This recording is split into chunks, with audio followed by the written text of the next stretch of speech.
Gurugram news channel को subscribe करें और बेल दबाएं ताकि कोई खबर रह न जाए। नमस्कार, स्वागत है आपका गुरुग्राम न्यूज़ में, जहां हम दिखाते हैं खबरें सिर्फ आपके शहर की। आपको याद होगा कि गुरुग्राम के सेक्टर 65 इलाके में 3 और 4 नवंबर की रात एक युवती की गाड़ी में बैठे बैठे गोली मारकर हत्या कर दी गई थी।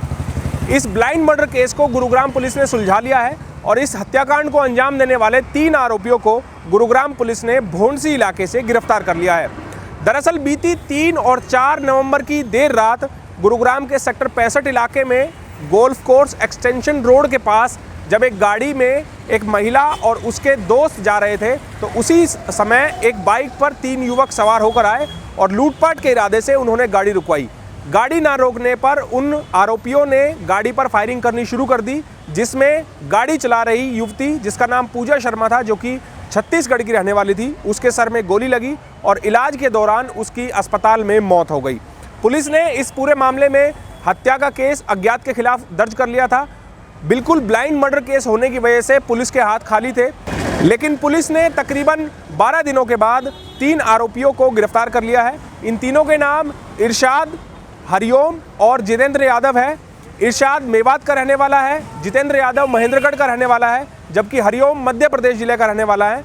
इन तीनों पर गुरुग्राम में और आसपास के इलाकों में 100 से ज़्यादा छीना झपटी और लूटपाट के मुकदमे दर्ज हैं। उसकी इन्वेस्टिगेशन करते हुए हमारी क्राइम ब्रांच ने सेक्टर 40 के इंचार्ज सब इंस्पेक्टर गुणपाल के नेतृत्व में बड़ी मेहनत से काम किया। बड़ा ब्लाइंड केस था ये, इसमें कोई क्लू था नहीं। उसके बावजूद भी इन्होंने बड़ी मेहनत के साथ काम करते हुए उसकी खोजबीन करके और उसमें शामिल जो 3 अपराधी थे उनको गिरफ्तार करने में कामयाबी मिली। कल हमने उनको अरेस्ट कर लिया है, जिसमें तीनों जो अपराधी शामिल थे इनके नाम इरशाद और गोलू, हरिओम और जितेंद्र यादव हैं। ये तीनों अलग अलग जगह के रहने वाले हैं, लेकिन प्रेजेंटली ये गुड़गांव में ही रह रहे थे। सर 65 वाले मामले में जो मर्डर हुआ कि इस लड़की का मर्डर किया, वो इन्होंने क्यों किया था, उसके पीछे की असल वजह क्या थी? इन्होंने पूछताछ में बताया हमारी जो नीयत थी वो उनसे लूटपाट करने की नीयत थी। इसी नीयत से हमने वो गाड़ी रुकवाई थी और वो शीशे उतरवाना चाह रहे थे। उन्होंने शीशे नहीं उतारे तो इन्होंने गोली चला दी और इस इंसिडेंट में बाद में उस लड़की की डेथ हो। सर ब्लाइंड मर्डर केस था, कैसे इस पूरे केस का खुलासा किया गुरुग्राम पुलिस ने? इसमें हमारे पास जानकारी के लिए इसके अलावा कुछ नहीं था कि 3 मोटरसाइकिल सवारों ने इस वारदात को अंजाम दिया है, लेकिन हमने कड़ी से कड़ी जोड़ते हुए उसमें कुछ हमने मदद ली और उसके बाद हमारा जो इंफॉर्मेशन नेटवर्क था सेक्टर 40 क्राइम ब्रांच का, उन्होंने उसको एक्टिवेट किया और उसको डेवलप करते हुए ही ये सूचना प्राप्त हुई कि ये लोग उसमें शामिल हो सकते हैं, जिस पे हमने रेड करके इनको अरेस्ट किया और पूछताछ में इन्होंने इस सारी वारदात का खुलासा किया। अरेस्ट कहाँ से किए सर ये यहाँ गुड़गांव की उसमें हमने अरेस्ट किया इनको, गांव भोंडसी थाने के इलाके में से अरेस्ट किया। गुरुग्राम पुलिस की क्राइम ब्रांच द्वारा गिरफ्तार किए गए इन तीनों आरोपियों पर एक आरोप और है कि दिवाली की रात इन्होंने शिवाजी नगर थाना इलाके में गांधीनगर में एक व्यक्ति की गोली मारकर हत्या कर दी थी।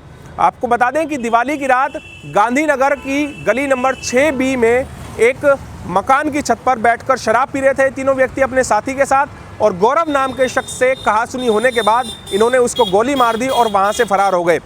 पुलिस ने बताया कि इन्होंने गौरव की हत्या का जुर्म भी कबूल कर लिया है। और इनसे जब पूछताछ की गई तो इन्होंने बताया कि दिवाली वाले दिन गांधी कॉलोनी में जो मर्डर हुआ था वो उसको भी इन्होंने ही अंजाम दिया था। गांधीनगर का जो मर्डर हुआ है वो इनका ही दोस्त था, वहाँ ये शराब पीने के लिए गए थे और उसमें इनका कहना ये है कि भी वहाँ हमारी उसमें तू मैं उससे होगी शराब पीते हुए और हमने गोली मारी। इन दोनों वारदातों के अलावा इन्होंने पिछले महीने अक्टूबर के महीने में गुरुग्राम के सेक्टर 57 इलाके से एक महिला का मोबाइल छीन लिया था और उसके बाद उस महिला को कॉल करके उनके जो निजी फोटोग्राफ्स मोबाइल में थे उनको वायरल करने की धमकी देकर 10 लाख रुपए की रंगदारी भी मांगी थी, लेकिन पुलिस ने अब इन तीनों आरोपियों को गिरफ्तार कर लिया है। एक औरत का अभी पीछे इन्होंने फ़ोन छीना था और उससे भी ये फ़ोन करके ये धमकी देके कि इसमें जो फ़ोटो हैं इनको हम आपकी को वायरल कर देंगे वरना 10 लाख रुपए दो, वो भी केस इनके द्वारा ही किया गया था। वो भी पूछताछ में इन्होंने बात बताई है। सेक्टर 65 में हुए इस हत्याकांड के बाद गुरुग्राम पुलिस के हाथ कुछ भी नहीं था, लेकिन गुरुग्राम पुलिस की क्राइम टीम ने कड़ी मेहनत करते हुए इन तीनों आरोपियों को गिरफ्तार कर लिया है। आपको हमारी खबर कैसी लगी उसके बारे में कमेंट करके अवश्य बताएं। साथ ही साथ आप इस खबर को शेयर भी कर दीजिएगा ताकि ज़्यादा से ज़्यादा लोगों के पास सही जानकारी सही समय पर पहुंच पाए। नमस्कार।